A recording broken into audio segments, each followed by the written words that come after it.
UP चुनाव से ठीक पहले कई नेताओं ने बीएसपी से अपना नाता तोड़ लिया। चुनावी समय आते ही नेताओं की महत्वाकांक्षा किस कदर हिलोरे मारने शुरू कर देते हैं। इसकी बानगी तब देखने को मिली जब कई बड़े नेताओं की पार्टी में हैसियत अच्छी खासी होने के बावजूद पार्टी से बगावत कर बैठे। लेकिन आज हम बीएसपी से छोड़कर जाने वाले उन नेताओं की जांच पड़ताल करेंगे कि दूसरे दल में उन नेताओं की हैसियत कैसी है। क्या बीएसपी छोड़ने वाले नेता चुनाव लड़ रहे हैं या नहीं? अगर हाँ तो चुनाव में क्या स्थिति है? स्वामी प्रसाद मौर्य। चलिए सबसे पहले बात स्वामी प्रसाद मौर्य से करते हैं। स्वामी प्रसाद मौर्य की मायावती की पार्टी बीएसपी में अच्छी खासी हैसियत थी। पार्टी की तरफ से विधानसभा में विपक्ष के नेता के साथ पार्टी के वफादार नेताओं में शुमार थे। ओबीसी समाज से आने वाले मौर्य पार्टी का न सिर्फ टीवी पर बल्कि हमेशा मजबूती से पार्टी का पक्ष रखते थे।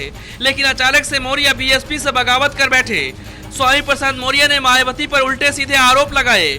बताया जाता है कि मौर्य अपने बेटे के लिए विधानसभा का टिकट चाहते थे, लेकिन बीएसपी से टिकट नहीं मिलने पर पार्टी के खिलाफ बयानबाजी की और अमित शाह से मिलकर बीजेपी में शामिल हो गए।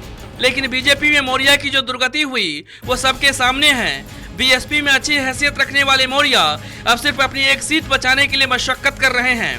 पटरौना से एक बार फिर मौर्य को बीजेपी से टिकट मिला है, लेकिन बीजेपी में मौर्य की हैसियत सिर्फ एक नेता की है। वैसे कहा जाता है कि बीजेपी में हारे हुए नेताओं को दरकिनार कर दिया जाता है। बीजेपी के कमल के निशान पर मौर्य के लिए चुनाव जीतना मुश्किल लग रहा है।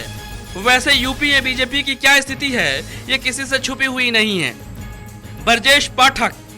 बीएसपी को छोड़कर बीजेपी में जाने वाले बड़े नेताओं में शुमार ब्रजेश पाठक का आता है।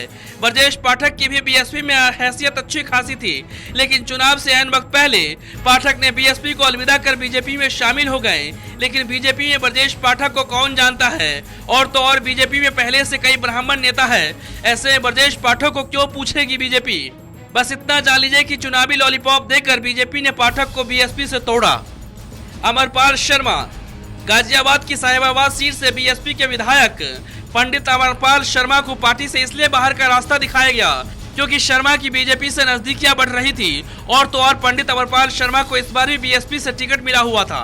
कांग्रेस का दामन थामने वाले अमरपाल शर्मा को सपा कांग्रेस गठबंधन के बैनर तले कांग्रेस से टिकट मिला हुआ है। लेकिन मीडिया रिपोर्ट्स में जो दावा किया जा रहा है उसके मुताबिक चुनाव में अच्छा रिस्पॉन्स नहीं दिख रहा है।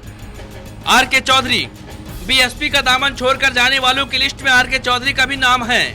बीजेपी से वैचारिक गठबंधन वाली संगठन बहुजन समाज स्वाभिमान संघर्ष समिति यानी BS4 से अपने नामांकन कर चुके चौधरी पशुपेश की स्थिति में यानी कह सकते हैं कि आर.के. चौधरी को अपनी सीट निकालने में पसीने छूट जाएंगे।